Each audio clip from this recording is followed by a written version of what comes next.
دلته طالبانو روح المانی بیا یو خبر کړی نه مخکې یو آیات تیر سو طالبانو وسيغفرون لنا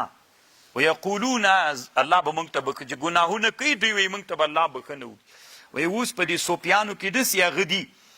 داسې صوفیان شته طالبانو یتحاتفون على الشهوات تحاتف الفراش على النار د شپې چې هغه ولګوي په دشته کې هغه شمپرکان څومره ډېر رڼا ته راځي دا صوفیان مو زمانه کې طالبانو په شهواتو داسې ورټول دي وایي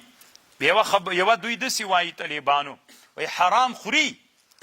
له دغه آیاتو استدلال کې خالص حرام خوري وایي بیا داسې وایي چې دا نفي اثبات یې بیرته ختموي موږ چې لا اله الا الله وایو په دې نفي اثبات نو روح المانی درانه بمونه پرې غورځولي وایي دوی وایي چې موږ میتته خورو مرداره وی دا مونږ ته پروا نه کوي مونږ ته جایزه ده ځکه مونږ اوس بحرونه ګرځېدلي یو وایي اذا بلغ الماء قلتین لم یحمل الخبث عمر ګمراهان کنه حدیث کې راځي اذا بلغ الماء قلتین چې اوبه دوه قلو ته ورسېږي چې نجاست پکې وغورځېږي نه مرداري نو مونږ هم وایي اوس بحرونه ګرځېدلي یو نو چې مرداره وخورو نو مونږ نه مردارېږو